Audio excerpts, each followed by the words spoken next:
Good evening, everybody. Welcome to your Monday night edition of Not Another Rangers podcast. It's a special Monday night edition.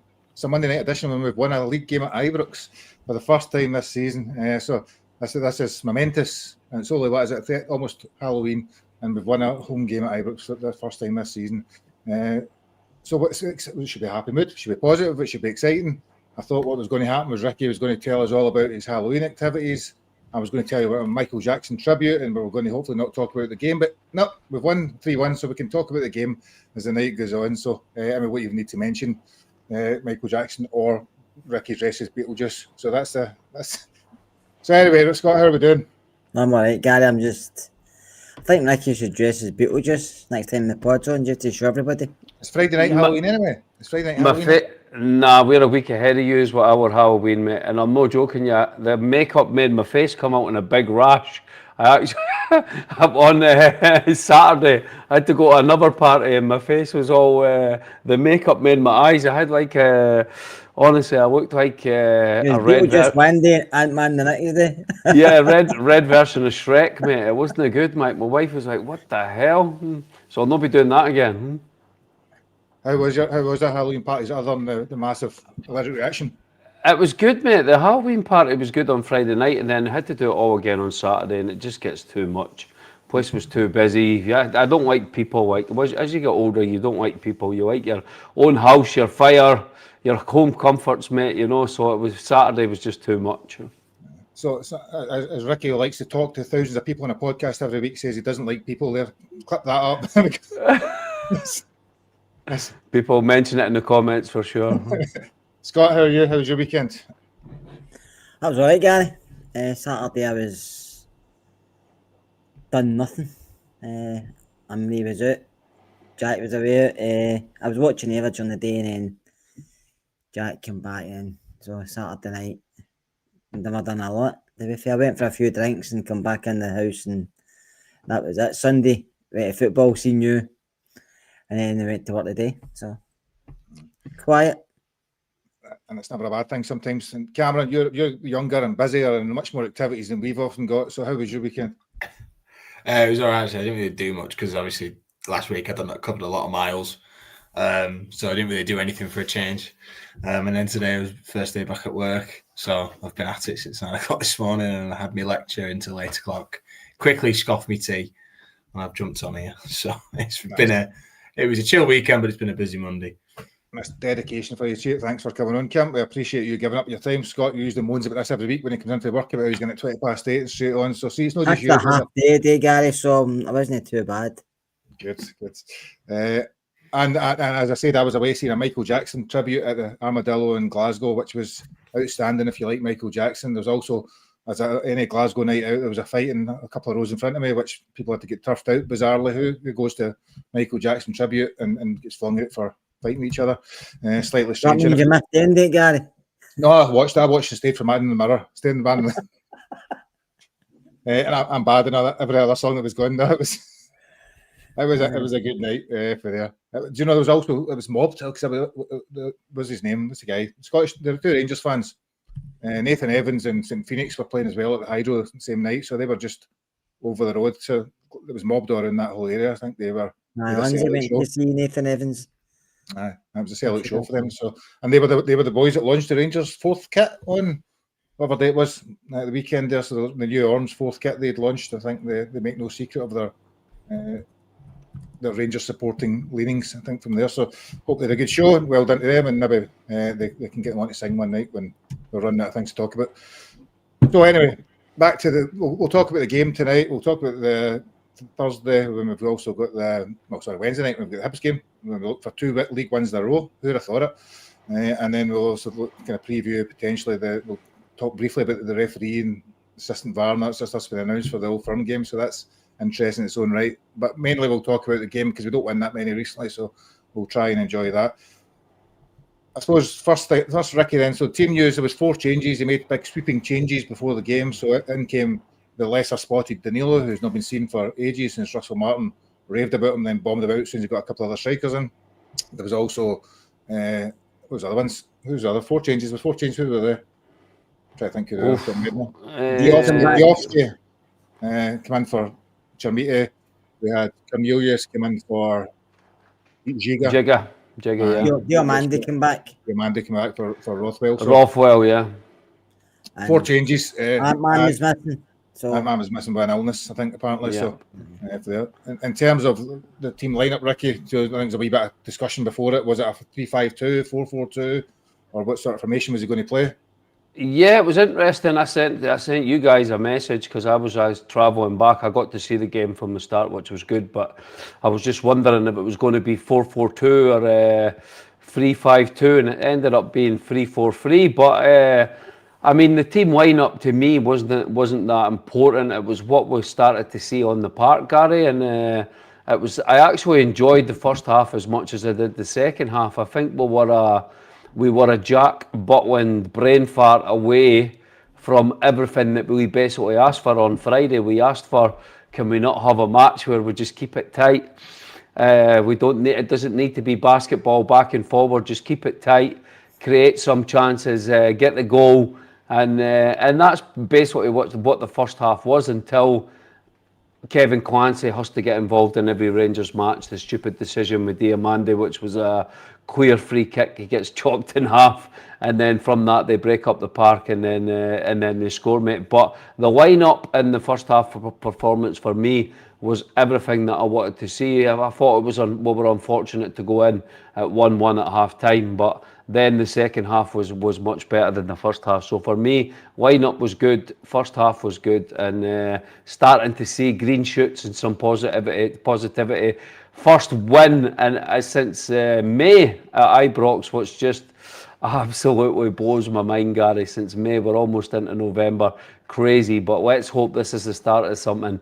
And I thought Danny Rowe was very impressive all day, but we'll get into that, mate.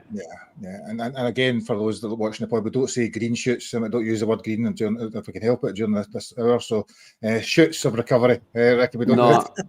We can use any. They're rubbish just now, man. Hearts just gave them a pasting at the weekend. So green is no problem on this podcast. No bigotry on this podcast, mate. It's just colours. I don't know. We're wearing green. Don't wear green. Gary's colourblind anyway, doesn't know. That's See how he dresses. Oh, that's bad. That's fashion sense. That's no colour blindness. That's how you play. That's how you play him at snooker for money, man. You're taking advantage of his crazy eyes. Scott, what about you in terms of team lineup? So we spoke very briefly before it and thought, it was quite good to see some changes made and a little bit. Obviously, Canelo come back in. I said online. I thought the first half was good. It could have been better, but I thought it was good. I thought off the ball, I thought we were better. I thought when we pressed as a team at times. We won the ball back relatively quick when we gave it away, and I thought the spaces between the centre backs were better because obviously we see them there, but I thought it was a lot better. Midfield didn't look as spaced out either. I thought Asgard, it was decent. I thought he was trying to get forward, but I thought he was playing more on the left hand side, and he looks really good. But I thought the second half was improved a lot more when Mikey Moore came on. I thought we looked a lot better when he came on, but just the stuff off the ball, I was impressed with Gary. Obviously, we had the issue with Butland, and listen, these things can happen. It usually does happen to Rangers, even when you're playing well, you think we're doing relatively well here, and somebody makes a mistake. But it was off the ball stuff I was impressed with, because after midweek you thought we're struggling here, but you can see there is an improvement. And like the manager says, it's small steps, but as an improvement, it's good to see because it showed a lot of character. It showed you actually listen to him, because I don't think they were listening to the previous manager at times, but I think they took a wee bit of information. It might not be as much, but it took information, and because of the slight change in formation, even playing against Sam as a wing back, I put a lot of trust in him. But I thought Homer played a lot better as a wing back as well, because we know he has frailties defensively, like all modern full backs do, to be honest with you, but I thought going forward he was really good, and some of his deliveries were really, really good, and obviously we scored off on them, but I'd probably say that's one of his best games since he came, because he wasn't 1-on-1 defensively. He is weak because obviously he's not the biggest fullback and he's physicality wise, but I thought going forward he was really, really good.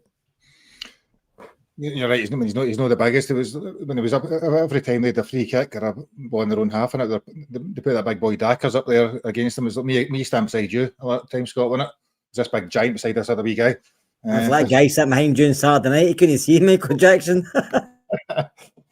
He's certainly not that strong in terms of physicality, and he kind of loses it a wee bit there. Cameron, I don't know your thoughts to the team lineup before it came out, and it was obviously a few changes made tactically, etc. Yeah, no, I really liked the back three idea, to be honest.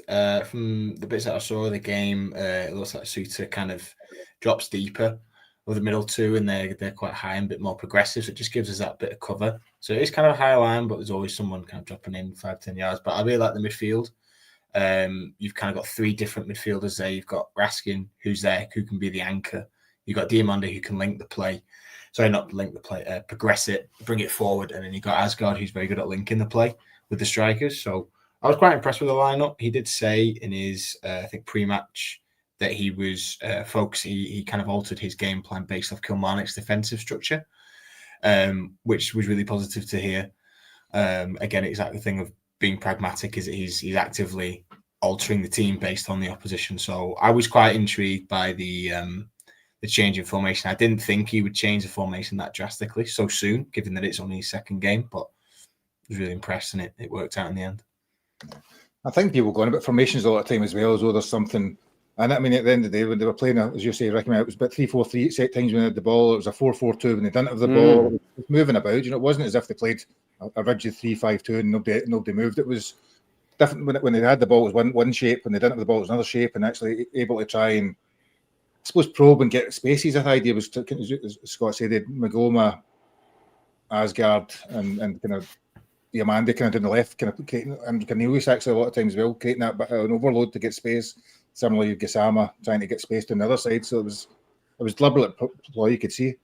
Yeah, no, there was you started to see partnerships forming, and we've not seen that this season. What I love about Rose so far, I love his energy as well on the touchline, and the energy in the team. You can see he's an infectious character, and you're always going to see that from a manager from the sidelines in his team. He's not going to allow them. I love that he took Miofsky off at half time, by the way. I thought, for me personally, Danny Rowe was the star of the show yesterday, from the start of the team lineups getting announced until the end at Ibrox, the last person walking around the stadium.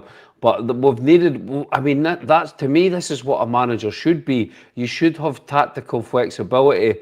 You should, and he spoke very well as well about Kilmarnock. I loved, I mean, the time, I don't know, he must be working 8 hours a day, mate, because how he's got all the time to watch Kilmarnock and work out and actually work out how they're going to play against Rangers, because it's all right, we spoke about this before, working out how they're going to play against other teams. So the fact he was able to set his game plan up, he changed it a lot. I think the formation changed that many times. I mean, he changed it at half time when it was 1-1, and there was a lot of things I absolutely loved about the way that he changed it during the match. I like the way that he changed it at the start of the match as well.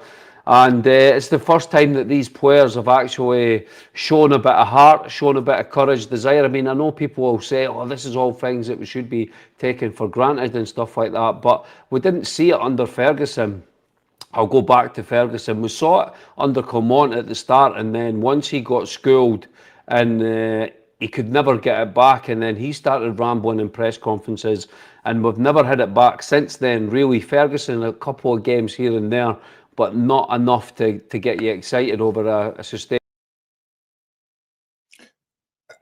And I didn't kick Ricky out there. We didn't get fed up with him. We'll be back soon, I'm sure.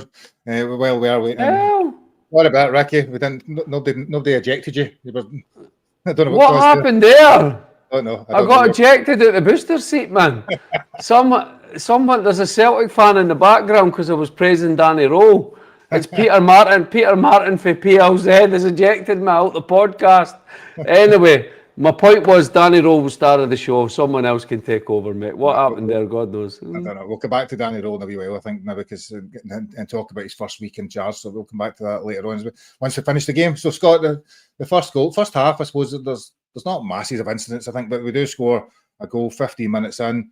By that point, we'd started quite well, quite quickly. I think Asgard, and I seen somebody in the comments, Asgard, I thought first half was really good in terms of touches and movement. We get a free kick from about 25 yards out. And I've watched the highlights. It probably doesn't do it justice, because where we sit, we're obviously watching it, and you see Asgard makes a run down the side, which kind of surprises the players, and they kind of players move about, and then there's obviously a plan to dink the ball in where there's a big massive space for Cornelius to run into. It was quite clever set piece. Now, if that's a set piece coach, well, that's a new move. There's a few things they were kind of looking to do different things. The set piece, and that one obviously paid off quite well. Yeah, Cornelius came in the back. We don't see it we're sitting, but he came in the back, and obviously they planned this before, and it was well worked, and he put his head away. It was quite close to keeper, so as soon as he hits the header straight away, the keeper didn't really get a chance. But it was good to see, Gary, because we've struggled with set pieces defensively and offensively in the past, so it's good to see it and put a ball in there, somebody willing to make a move and go and header it. But like I said, it was well done, so it was good to see, and we deserved to be ahead by that time, because we did start okay, and we were. I mean, I know I've seen quite a few people say it's only Kilmarnock, but it was only Dundee. It was only Dundee United, so you can only beat what's in front of you. So it was well taken. We deserved that at that point. Then we lose a goal, Cameron. So I'll let you explain to me what happened here. So as Ricky says, Diamandi's fouled maybe midway inside their half. They play on. John Suter, half the boy, gets a booking, and then from they end up getting a corner, which they cross in.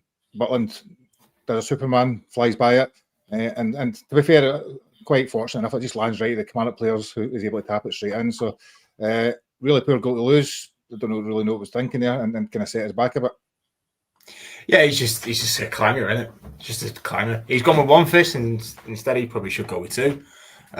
Seemed to be, it's just Jack Butland doing Butland things, isn't it?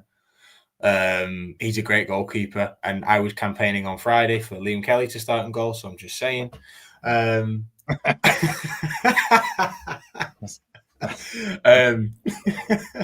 No, but he redeemed himself in the second half, didn't he? He made a crucial save to stop it from going to 2-2. But these things happen. The main thing was that we controlled pretty much the bulk of the game. Those chances are very few and far between. I think under Martin, the game probably would have been a hell of a lot closer than it actually was. But I think if you take that away from the game, that Butland clanger, I think the game's it's so much more comfortable, exactly what we wanted it to be. But the good thing was that when it went 1-1, the players' heads didn't drop. They kept going. They galvanised. We've seen that at Dundee United the other week when it went to 1-1. They just kind of collapsed mentally. So it was good that they kind of galvanised, got around each other, and they managed to get two and then get on to a third. Yeah.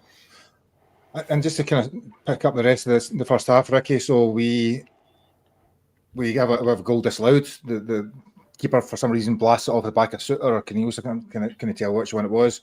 He's back to Miofsky, who heads the ball in, but he's quite clearly offside. There's a lot of confusion around the crowd as to what the rules are and if that counts, because in terms of the offside rule. But when you see the replay, certainly offside. If the whole point is you count the ball hitting off a Rangers player before it goes back to him, I don't really know personally. As soon as you saw Clancy celebrating when he heard in his ear it was offside, you knew it was offside, mate, for me. So, it was clear offside. We deserved it. I didn't think we deserved to go in at half-time 1-1. And obviously, if any fan base has got scar tissue, it's us. So that goal would have been a welcome. And Miofsky needs it, because Miofsky has been...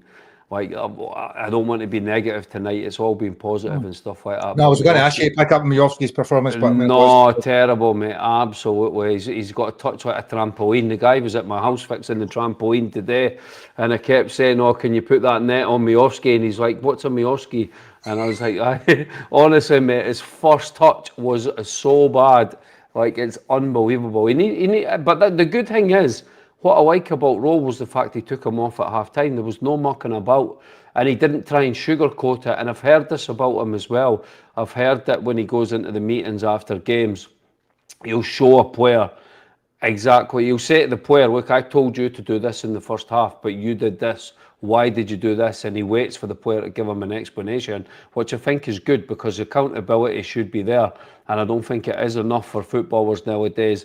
but taking him off at half time, and then so he deserved it, mate, and he needs to get better. Kersh, oh, is that why he's in the bedroom? I wonder what you're shaking your head at, man. No trampolines in the bedroom, just for the kids outside, mate. But no, it was a shocking performance from Miovski. There was a few negatives, a few players that weren't too great, mate. But on the whole, it was a very positive performance.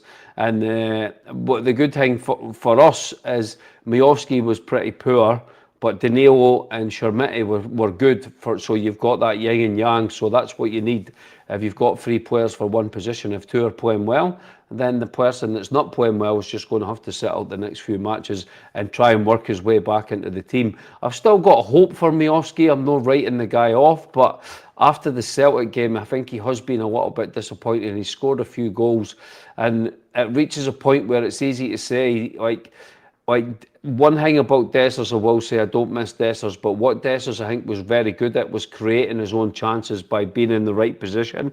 McCoist used to be the same, and you see it with some other strikers, they don't get any chances, and then you start to think to yourself, well, do you not get any chances because the team is not creating any chances, or are you not getting any chances because you're always in the wrong position and you're making the wrong runs? So I have got a few concerns about Miovski, but hopefully Carroll can coach him and try and get him a bit better with the games going forward. And we've got plenty of games, Gary, going forward, so it's not writing players off, it's just speaking about the performance on Sunday.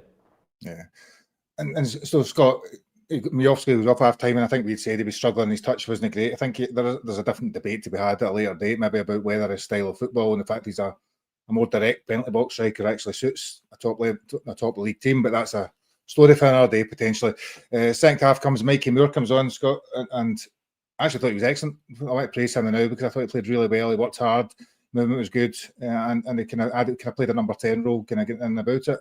And he probably, him plus some of the other substitutions that came on probably made quite a big difference in the second half.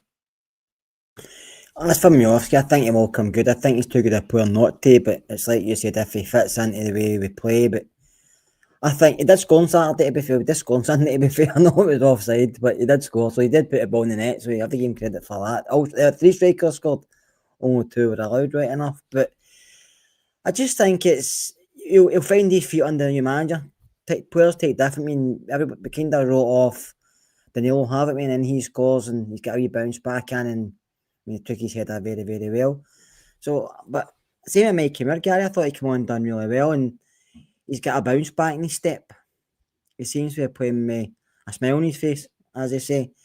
He's not been kind of shoehorned into this set position, do this and don't do that. It's like you said, I mean, the manager said himself, 310, so it's like they can chop and change, he can go if he wants to go right, wants to go left, he wants to, I mean, so I thought he played real, and he was unlucky with one of his shots, not come off a defender, but he was unlucky, but you can see he's got confidence, and what I like about him is he's willing to take players on. I know he done that at the start, and we were like, where's he going, running down alleyways or running into traffic, but with a different formation and different teammates around about him, as in different way they're playing, he's going to find that space, and I thought he'd done really well when he come on. Listen, he's still to do more to say, get people to say he's good enough to play, but you can only do what you can when your team you're playing against, and I thought he'd done really, really well when he come on, I have to say.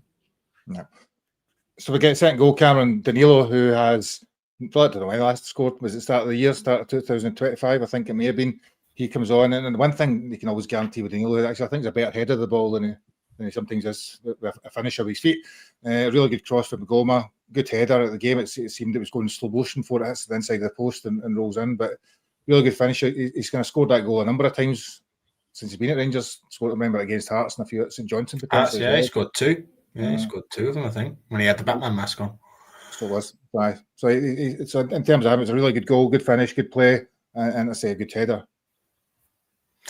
Yeah, it just settles the nerves, doesn't it? It's a good time to score, gets us back on top, settles the nerves, I think, because I think the longer that game stays 1-1, I think the crowd get on the players' backs, and I think it becomes a very tense atmosphere. So it was a good time for him to score, and I think it was a bit of a theme. There was a lot of good crosses going into the box in the first half. Just on the Miovski thing, I think unfortunately he just doesn't suit the low block. I think he's ineffective playing against a low block. I think Danilo gives you something a little bit more. He's a bit similar to Raskin in that I think people underestimate how good he is in the air. Because again, like we're saying, he does seem to score a lot of headers. And granted, I know he's not scored a lot for us, but they do seem to be headers that he mainly scores. So I think there's an element of people underestimate him or they don't track him because he's not your big 6'5" striker in a box. But yeah, I'm happy for Danilo. I'm hoping that he can kick on. I've always thought he's not a bad player. To be honest, I think he's just been hampered with injuries. I hope he can kick on now and maybe not be a star player, but at least give us something that we can sell in January or in the summer moving forward. It's thinking you, Cam. I think the issue with Danilo is, I've always thought since he's been there, is he doesn't really look to go towards goal. He often just turns back and moves about. Link up plays quite good and all this sort of stuff outside the box. But in terms of a natural number 9, a goal scorer, it's probably where he struggles a little bit more than anything. Well, I think we're going to have the same problem with Chimiti. I think, unfortunately, nowadays, some strikers just won't score you a lot of goals, but they'll link the play. And I think that's one of the things with Danilo. I mean, you bear in mind, when we signed him, he was supposed to play 2 up front with Dessers. That was kind of the plan, really. He was never brought in. And if you look at his goal-scoring record, he's never been a goal-scoring striker. He just hasn't been that. And then if you look at something similar with Chimiti, when he's linking the play, he's already 10, 15 yards behind the ball because he's dropped in and he's linking up the play. So I think at the minute this team lacks a clear goal scorer. I think we do. I think that's the one thing that we're missing. Ironically, we've invested over 10 million quid in 2 strikers who I don't think are going to get 15 goals this season. Yeah. I think they'll be, both of them will be lucky if they get over 10. So yeah. And that brings us nicely on then, Ricky. So off the bench comes Chermiti, who has a hell of a lot of criticism. Now, I've never seen the game Thursday night, as people know, as I've seen Peter Kay. He's got a lot of abuse, but I think a lot of it's to do with the fact that he's Peter Thelwell's boy. Kevin Thelwell's boy. Peter Thelwell, who's that, man? Is that no serial killer? That's one. Another guy's just come into the management club soon. Kevin Thelwell's seen as his kind of boy in it, so he's kind of got a lot of criticism. I think because of that, as much to do with his actual what he's done in the park up to now. And it was good to see him actually then score that first goal. There's no point in sugarcoating it, Gary. I think the coaches, I think Danny Rule will be clever with him now. I think we've chucked the kid under a bus a little bit. People would need to forget, I've said it, people need to forget the 8 million tag. If he plays like he did on Thursday night, he's always going to get criticised. Whether he cost 500 grand, whether he cost $1 million. He was worse than Sebo on Thursday night, and Kerr will tell you that, because me and Kerr watch every minute of every game because we're diehards. No, he was terrible. He was terrible, mate. He was absolutely terrible on Thursday night. And any striker that plays like that, Danilo, Miovski is getting it for his performance yesterday. He was just as bad yesterday. So if they play like that, it doesn't matter how much they cost, they're going to get the stick, and rightly so. But yesterday, he looked like a total different striker. So bringing him on at Ibrox to get him, he got his goal, which was, I mean, they don't know about the goalkeeper, but it was he put plenty of swerve and power into the strike. That goal will do the kid wonders. He needed that goal to get it. I was wanting him to take a penalty or something just to get that first goal and get it off his back, right? So we need to be clever with him now when we're giving him minutes. Would I start him at Easter Road? Absolutely no chance. I would start. I would still like to see 2 strikers up front. We're just speaking about Danilo. For me, Danilo needs a partner. You can't start Danilo. He was starting at the start of the season as a single striker. He's absolutely honking as a single striker. But as with a partner, I think Danilo is a really, really interesting. He was brilliant with Egerman last season when they were playing together, and I think he's good with a partner. So it is, if we are going to stick, and I think we will stick with the same sort of formation, I'd like to see him and Moore start together on at Easter Road. I think that would be smart to give them, and then bring Chermiti on a bit later, and try and build his confidence a little bit. Give him half an hour at Ibrox, give him 20 minutes at Easter Road, just give him little, like, in and outs. People forget he's just a kid. I think he's 20-year-old, the boy, man. So you've got to let him build his confidence, get used to playing for Rangers. I thought it was quite funny, his celebration, cupping his ears, man. It was a bit, but fair play to the kid. He has took a lot of stick since he's came to Rangers. I mean, whether you like it or not, these guys are on social media. They do read all of the stuff they're getting, and even a guy like Dessers found it absolutely mental, the stick that he was getting as a Rangers striker. He was like the biggest donkey, and I don't know who was calling him all their names, but someone was calling him all their names when he was playing for Rangers. So you can imagine what it's like for these strikers when they're playing for the club, mate. But I hope the fans can get behind him, and I hope he can build on that 20-minute cameo. As I said, I wouldn't start him at Easter Road, but I'd like to see him come on. And I think I wouldn't start Asgard ever, but see players like that, if that's the quality you can bring on, if you can dig in.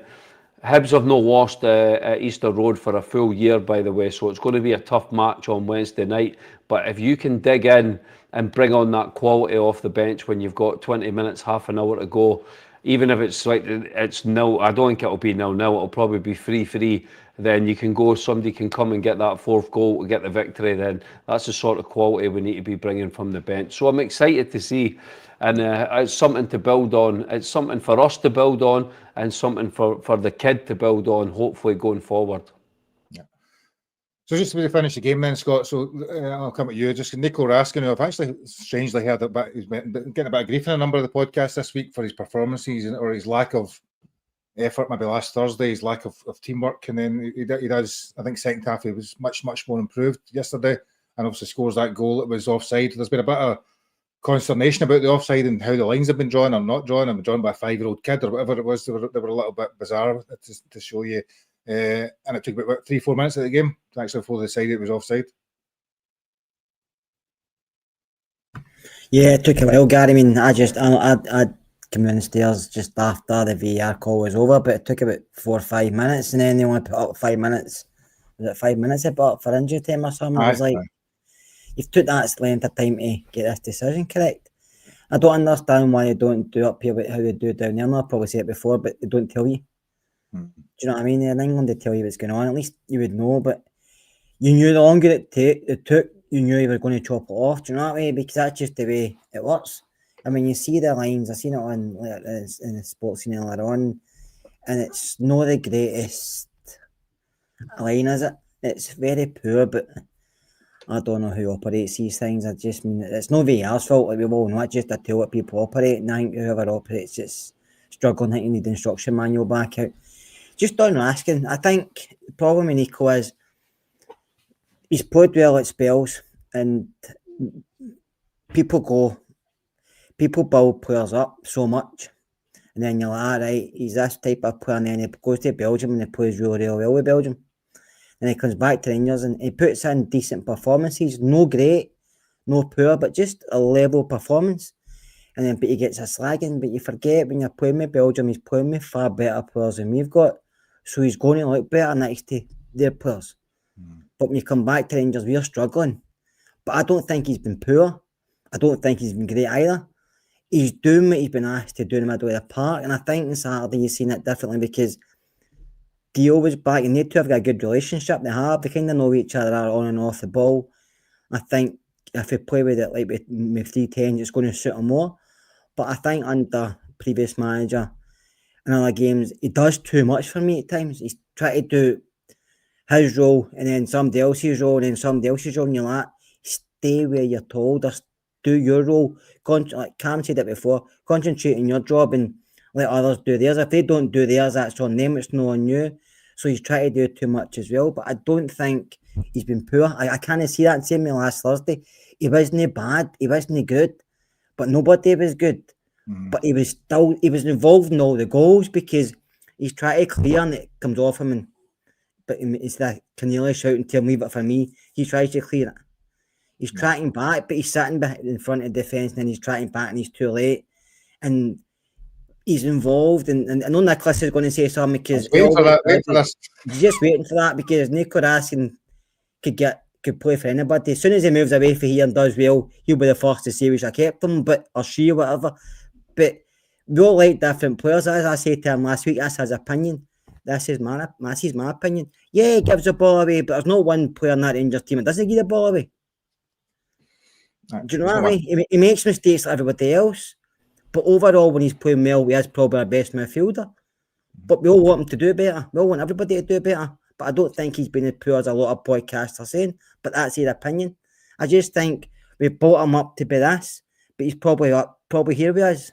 Yeah. But we think he should be here because he plays with De Bruyne, he plays with other players at Belgium, and he does well, and he gets praised for that. So we think, the Belgium internationals coming back to play with us, but playing with us is different than playing with them. It's easier to play with good players when you're a good player yourself. It's harder when you're a good player to play with bad players. Ask any professional. So I'm going to move on, Fix. But I do like this comment for Sniper.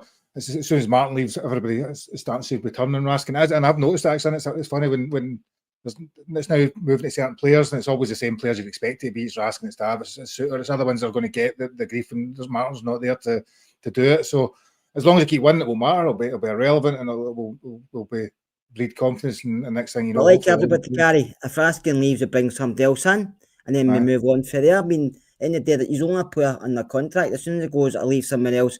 We can bring somebody else in to replace him. So, like we've said before, it doesn't matter who plays with Rangers or who manages Rangers. We want Rangers to win. We've got our favourites, but when they move on, they move on.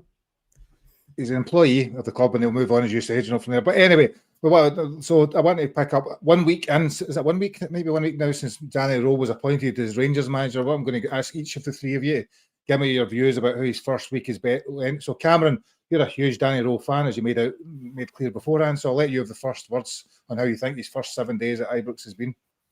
I've been smiling like a Cheshire cat for the past couple of days, seeing all the praise that Danny Rowe's getting after getting pelters for the past 3 weeks, saying we should get Gerrard and Muscat in. So no, I love him. I knew he's done everything that I expected him to do, and he's showing exactly why I wanted him in the club. And I think he's going to be successful with us. I really do. But again, it's not just down to him. There's people above him which need to make the right decisions and need to give him the right tools and give him the support that he needs. But no, I think there's a general massive uplift of optimism about the club, and I think a lot of that stems from Danny Rowe, from the way that he's conducted himself, the way he's spoken. I know Thursday wasn't great, but yesterday I thought was a big step for us, and I think it was a relief. And hopefully now we can push on. But yeah, I'm smart. I've been smiling like a Cheshire cat for the past 3 days, listening to Ricky jump to about 3 different trains over the past 2 weeks. But Ricky, you're now fully on this train, and the Sniper's waiting for you to sing. So he's put it up there. The words up. No singing tonight, mate. No singing. My wife told me off. So she says you've got to say your company sees that, man. They're going to think you're a retard. So no singing, and absolutely not. So anyway, mate. No, but very happy. Very happy with Rowe, to be honest. I think he's been absolutely superb since he's came in. I like everything about what he's done since. You can't blame him for last Thursday night. I think even he was shocked with the level of performance. I like his energy on the touchline. He's got some size of feet, man. He's got feet like a clown. His feet are about that size, basketball feet. So I wouldn't like to mess with him. I wouldn't like a bit up the arse for him, that's for sure. So. Nah, so far very impressive to get that, to get the team working. That's what I want to see, and I want to see the basics. We spoke about it on so many podcasts. Just get back to the basics, get the team working, make us look. I mean, Kilmarnock wasn't perfect, but I thought it was the first time in weeks that we've gave less chances away. I thought Suter, Tavernier, and Cornelius, and I agree with Magoma on the left. That's the most comfortable they've looked in weeks. Gassama wasn't great on the right, but like it's when you change someone so much from their position to the right, you've got to give them a little bit of time. I actually even thought Aarons did okay when he came on the right as well. I was wanting Curtis to come on, but Aarons came on, and I thought so if he can get players playing well, even out of position. I know Hearts are absolutely flying just now, but that train will derail at some point. I'm not going to say they're going to drop 15 points just like that, but there's no way they're going to keep on. I think someone said today, like their expected wins and stuff like that, they're punching way above the expected points that they should have, all the data and stuff like that. So I think I'm not getting excited about us being back in a title race and stuff like that, but I think that it's going to be such a weird season this year because the team that's so far ahead of us is not Celtic and it's Hearts. So I think if you in Celtic are an absolute mess. So if you can build up a little bit of momentum, like Comont did, remember, Comont managed to get us to go on a massive run. If Roll can get this Rangers team to do that, then I actually think that it could be quite exciting, and it would be great just to be coming on doing positive podcasts again rather than the negative nonsense that's been going on for months and months. And the possession of the ball was loads of things were really positive for me. So excited to see what the next few weeks are going to bring. He's got a few tough matches coming up. I'm not going to be hard on him. Say that if we go to Easter Road and draw, because that's a tough venue to go. 1 year since they've lost at Easter Road. So if you can get a point there and then beat Celtic at the weekend, I think that's good to keep that momentum going, mate. So excited what I've seen so far. It's early days. I know people in the comments they want us to just be negative all the time, even when we win, and just rant about how shit everything is and how on fire everything is. But it's nice to be positive for a podcast for a change. And hopefully we can get a bit of steam in this train and get a few more victories on the board, Gary.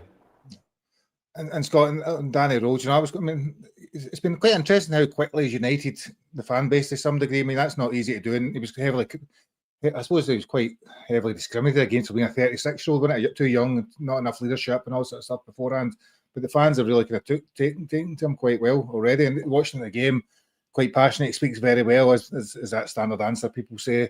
But he says the right things, as in, we just need to win games, we need to change things, we need to fix things that are wrong at certain points. He's not been hitting you with, I suppose, manager speak. He's been very direct in what he's been saying, and fans have taken quite well to that. Yeah, there's no point sugarcoating it, is he? He just come out and says we need to win, end of story. We can talk about everything else further down the line. And even when asked about tactics of formations, they say that's just part of it. That's not everything that you have to put into it. So, listen, obviously he knows his stuff. He's been about this level of football for the last 10, 15 years. So he's been doing it ever since he's been a young guy. And we just have to give him time, Gary. But I mean, there's going to be bumps in the road. There's going to be bumps in the road. And just if he has a draw here or a couple of defeats here, we can. And I know you always say you can't keep changing managers. And I always say, well, you do if they're poor enough. But I think he's a type of character who can improve us, but it's not going to be overnight. It's not going to be over a couple of games. We need to see him bring in different players, because you might not like some of the guys in this squad. So he's working with a squad that's none of the players he's chosen, maybe apart from Ferguson, because he had done previously. So yeah, it's going to be hard. It's going to be long. I will say to Ricky, there's no way we pull 15 points back in Hearts. Not a chance in hell. You can go and jump in a trampoline 15 times and that'll never happen. I feel where battle is to try and finish second or third. I think we're going to win the league. We're going to win the league. You really must believe us. Is that what the song goes? No, I think 5 points behind Celtic. That's who I'm hanging on to. Hearts are going to drop points. We still got to play Hearts 3 times. Bear in mind. Exactly, man. And pull Celtic back in first, right? And let's listen. I'm not getting carried away here. Right? What you said is absolutely spot on. There is no chance Rangers of the right now with what we've seen this season. We can say we're going to win 10 matches in a row. That would just be like crazy, right? But there's no way Hearts are going to keep the form up that they've got right now. They've won 8 matches and drawn 1. And even for them, they're punching above their weight. So if they lose a couple of players, winter pitches, like 2 games a week once they start playing Wednesday, but they're playing St Mirren away this weekend. The pressures, McInnes is doing a great job keeping all that pressure off that Hearts team. But once that pressure really starts to go on, let's see where all I'm saying is let's see where the league table is coming out in New Year.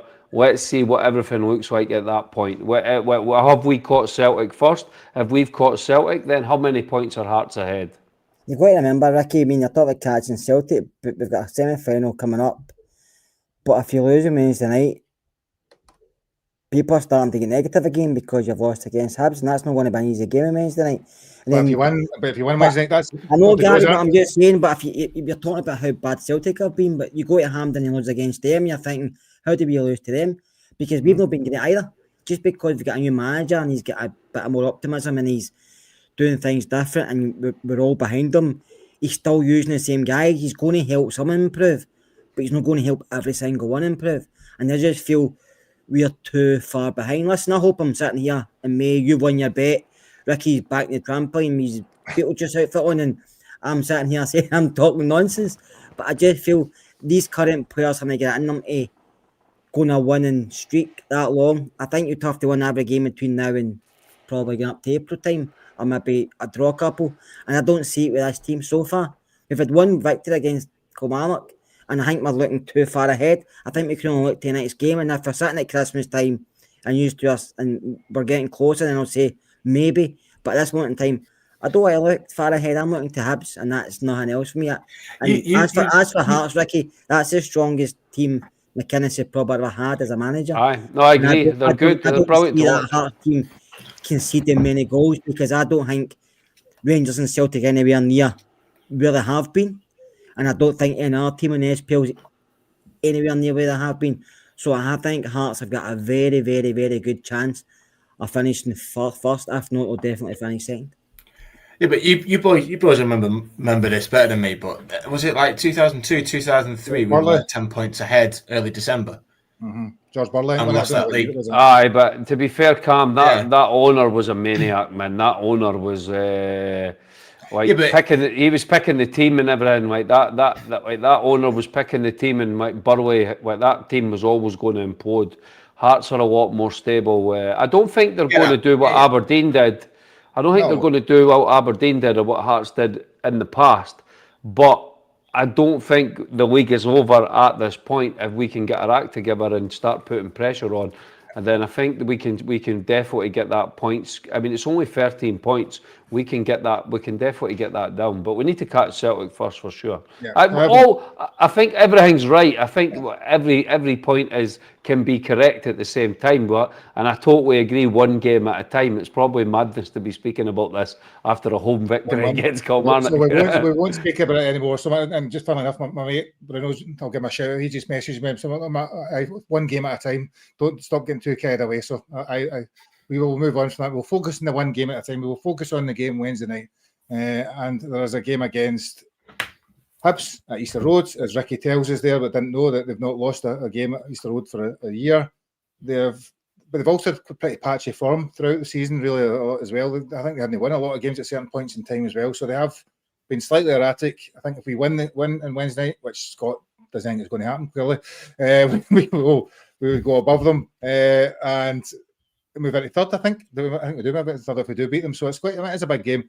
I suppose looking ahead to that game, I'll come at you first, Cam. When we played this formation 3-5-2 or whatever you want to call it, so do you expect it to be the same? Do you expect changes? What would you do in terms of changing it in terms of lineup?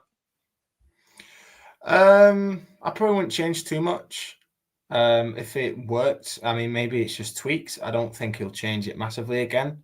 He doesn't seem that kind of guy. I would imagine he'll try and keep some form of familiarity for the benefits of the players, to give them a bit of momentum and a bit of fluidity. So I can see minor tweaks. I think definitely if we can keep the width and be as aggressive as we were yesterday in the press, I think that gives us a good chance. But I think the key thing is for us, we need to control the ball at Easter Road on Wednesday. We definitely need to control possession, dictate the play of the game. I think if you try and if you're battling for second balls in the middle of the pitch, I think it's going to be an uphill battle for us. I think if we can stay a bit tighter defensively, so the three at the back, I think would work. To be honest, maybe just drop a couple of yards deeper, because we've been exposed a few times at Hibs. I think when we played, they had a goal disallowed from one ball over the top, which was Boyle, and it's going to be a loud atmosphere either way. So again, if we can get an early goal or we can just control the game early on, we can play the game on our terms. So I would imagine slight tweaks, maybe in terms of personnel. He might stick Barron in there instead of Asgard, maybe. I could see, just for that bit more grit, bit more steel in there. I know Barron's got his limitations on the ball, but I think Raskin and Dio are a partnership. We spoke about partnerships earlier on. He's got to maintain some form of partnerships in that team, and I think Dio and Raskin is one of them. They play, in my opinion, quite well together in a system. So, yeah, that would be how I would see Wednesday. Scott, what about you then? So I suppose some of the other big calls around about you've got Aaron's. Does it Aaron's potentially coming to be a bit more solid at right wing back, as you said, Asgard for somebody like Barron, who plays up front, and is there any other kind of changes look to make, or would you go a different formation altogether? I think he might keep the three centre backs, but I think he's going to have to kind of combat their pace. Hibs they're a bit more direct. They like to, as you've seen it, can't mention it, the long ball with us, but they do that quite a lot against teams that do it.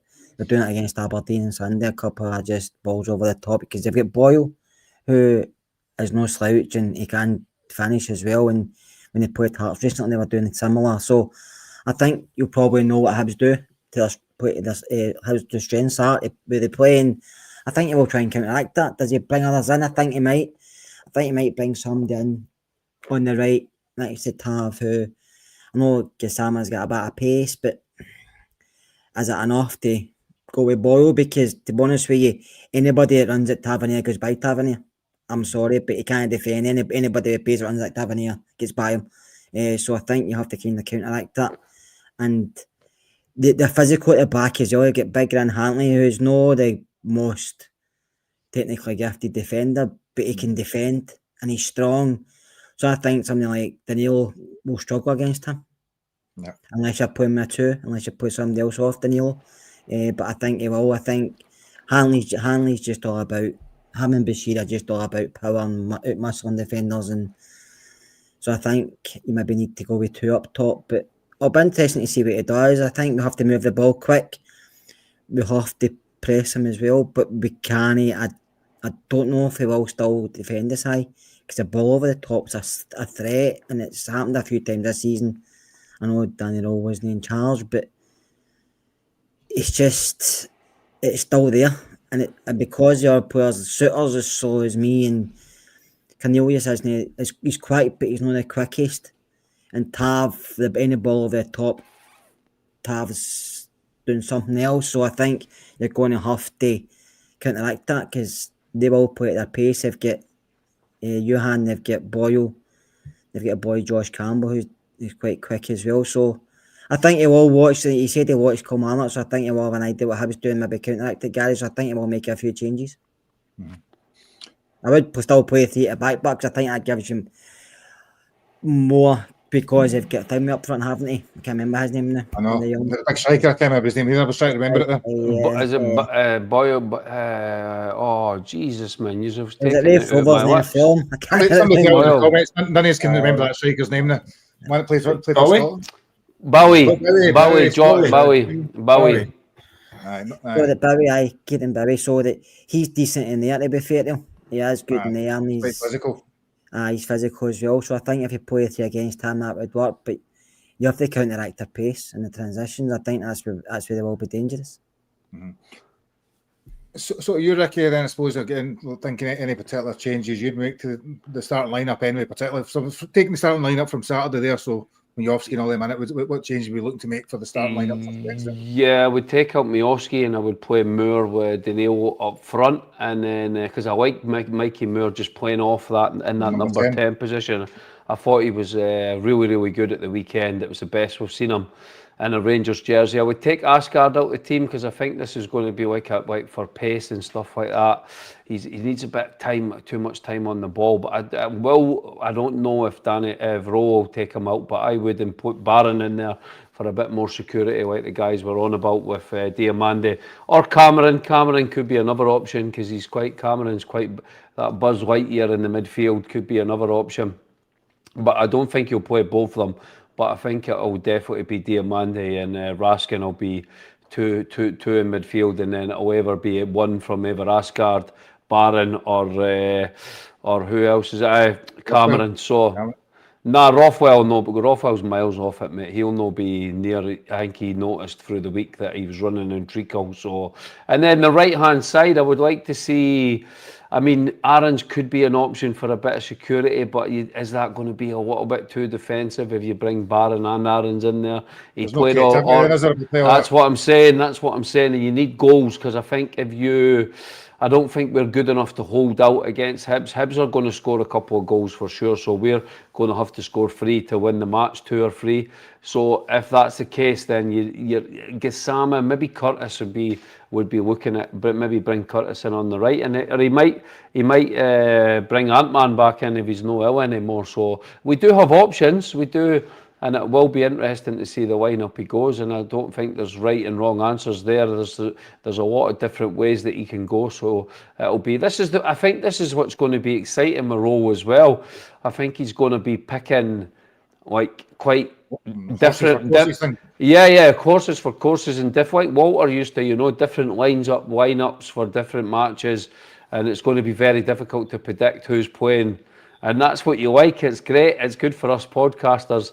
I noticed that all the ex-managers, all the great managers on X are struggling to keep up with what's going on. They're trying to do all their mad diagrams and say, look how smart I am, look how smart I am. But Danny Rowe's got them all on toast already because he changes it that much. So it's going to be great. It's going to be a good ride. It's going to be a lot of fun. So, and if we can get a victory, it would be absolutely fantastic. Then we can get excited on Friday, and nobody can slag us off in the comments for being positive, Gary, if we do get that victory. But I would take a point, to be honest, because I think it is a really tough away venue, and I think the games are coming quick and fast in SPL before the next international break. So hopefully we can get the win and get a bit more momentum, and it's not just a flash in the pan. But with these players, Gary, it's very difficult. Who knows, mate? Who knows? But and that's the thing. We don't yet have confidence, Ricky. That's the problem.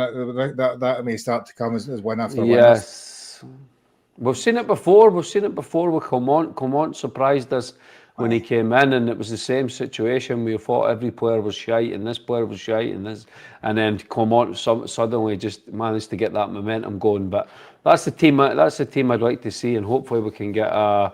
I'll go 3-2 Rangers for on the night, a good victory, 3-2, and a big, nice, positive podcast on Friday. That would be good. I mean, the other thing I'll say, I'm not picking teams, but I was certainly playing Asgard. I know somebody was saying maybe. I think I watched him on Saturday. I thought it was Sunday. Sorry, I thought it was good. I like his movement, I like his touch, I like the way he turns. There's lots of things that are not quite coming off from yet, but he's got a level of ability that's probably beyond most of the players in that team, and I think we need to keep sticking with him and let him come good. He does, Gary. He does, but he just that little. I don't know if it's because he was missed a lot of pre-season. He's still that little, just half yard off being absolutely amazing. You can see there's a top player in there, but it's just that little half yard with things coming off, and you do see little nuggets of magic. But once he clicks, I think he could be a really good player for us. I'd agree. I think I'd like to see him keep playing because of that. So. In terms of, we'll do a quick scoreline predictions, then we're going to pick up the 2 other points before we finish for the night. So, Scott, your scoreline prediction? I think it's going to be a difficult game, Gary, and I hope to win 2-1, but for some reason in my mind I'm saying 2 each, so I think we'll get a draw. Right, Cameron's coming at you. Sorry, Nicholas saying 3-2 and Ricky will bounce in the trampoline. There's a lot of reference to the trampoline for Nicholas, so I don't know. She's obviously got a vision in her head, Ricky, that we don't really discuss in the pod. What about yourself, Cam? 2-0. 2-0 win. 2-0? What? You can tell just you roll, how just roll with it, Ricky. Just roll with it. Ricky. I can tell you how walk and watch sports team, mate. 2-0 with this Rangers team at Easter Road. Jesus Christ! I hope you're right, Cameron. I hope you're right, son. Oh, fucking hell! Heard it all now. 3-2 Rangers. Danilo's going to keep up that good scoring run, mate. 3-2. And Asgard, I hope Asgard passes the ball faster than it takes Scott to get off mute. So that's my arthritis, Ricky. So just he's not used to pressing the buttons anymore. So one of the other things that's kind of caught Cameron is Daniel talked last week about bringing in some Scottish contingent, an ex-Rangers player. The Daily Record reports tonight that Neil McCann, unsurprisingly, is one of the names under consideration. The other one, Stephen Davis, that's been heavily linked, and I think Lee Wallace is still somewhere in the background. But after Josh Windass has supposedly recommended him to Daniel. So, just I suppose your thoughts on who would you like to see in terms of that former Rangers player to help the coaching team? I'd probably say Davis, if I'm honest. I think McCann coming in. I don't know if he would. It's probably not in the capacity that he wants. I think he'd probably like to be a bit more of an influence in terms of the coaching team. I think Stephen Davis would probably be a better shout in my eyes. To be honest, I think he brings a very calming presence, and he's a guy who's been there, done it with Rangers twice. I can't see it being McCann, to be honest. Wallace, I don't know. I don't know what the connection is. I don't know what he's doing coaching wise. All I know is that I know Davis was doing his coaching badges. So that would make sense to me, but I don't know about Wallace. I don't know where he's gone after he retired. I don't know what kind of coaching he's done. I don't think he's had any coaching gigs particularly. So, but for me, it would just be Stephen Davis, just purely because it's Stephen Davis, the guy's, is longevity personified. So it would make sense to me. Yeah. I'm going to cover your record. I'm just going to ask this question because Stephen's put up a few times in the comments when is Sterling back. As far as I know, it's in a month or two still yet. End of November. Yeah, so he's not quite fit yet, and then the time he's actually match fit will be into the new year. Otherwise, before he's actually playing any consistent games. And injured again, but then no doubt. Exactly. Back the end of November, injured by Christmas. And what about yourself? So, if Neil McCann, Stephen Davis, or Lee Wallace, or somebody, I mean, obviously, I'm a big fan of Neil McCann. I like he presents himself all the time. Stephen Davis, a Rangers legend, and Lee Wallace, obviously, a former Rangers captain. Yeah, well, if stories are to be true, Lee Wallace is not in the running anymore, so it's between Davis and McCann. I like McCann. I do like McCann, but he's quite a fiery character, and I think Rowe's quite a fiery character. He's got that German bit of grit about him, so maybe the calming influence of Stephen Davis, and he's been there and done it. He's got the T-shirt.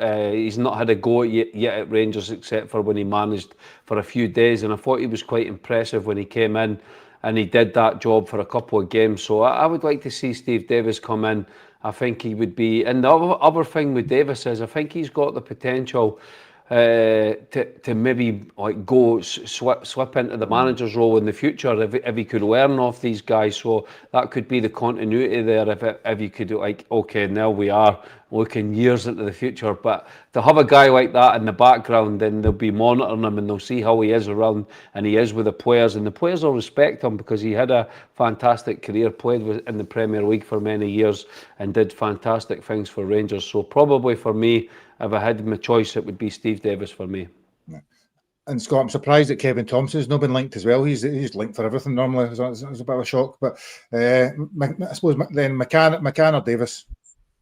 I'll be happy with him, Gary, to be honest with you. I think both are good coaches. I think Neil's probably got more coaching experience because he has been a manager with Dundee, whereas Stephen's just no long into the coaching world because he's no long finished playing, and I know he's helping out Northern Ireland as well. So I'll be happy with either of them coming in. To be honest with you, I think both would be a good fit, and I think whoever Danny Rowe wants it, any other who thinks he's impressed, and I think they will have a lot of say what's going on because they'll know Scottish football better than Danny Rowe does. So, like I said, if it's McCann, I'm happy. If it's Stephen Davis, I'm happy. Yeah, I'll come to you for the last question. Then, so the last point. So it's got the referee and assistant referees and all the VAR and all that stuff was announced for the League Cup semi-final on Sunday. Nick Walsh, for those that don't know, is the referee. Nick Walsh, who is erratic to say the least. Frank Connor is one of the lines persons or assistant referees, and Stephen McLean's on VAR. I think it's so. Frank Connor that disallowed, that didn't notice the penalty last year in last year's League Cup final is back again for this year's semi-final, and Nick Walsh, who's obviously my abiding memories of when they sent off Diamande at Tannadice when I was at that game a couple of months ago and still refused to change his mind on it. Listen, all Scottish referees are awful, but so it doesn't matter who was announced to be there on Sunday, because whenever what happens, they'll make it about them and they will make a mistake somewhere along the lines, and they'll probably say 99% chance it'll be against us because that's the way Scottish football rolls. Yeah. Rules or rules, you say that. Rules. Anyway, we're around 5 minutes, and I think we've got plenty of that to talk about when Friday comes after the Hibs game, and hopefully we'll get another 3 points. We moved up to third in the league, and the league title chase is really swinging into full gear. So we will be back on Friday night, same time as always. Thank you for watching, everybody. Thank you for to Ricky, Cameron, and Scott for the contributions this evening. And other than that, leaves me to say good night. See you all later. Bye now.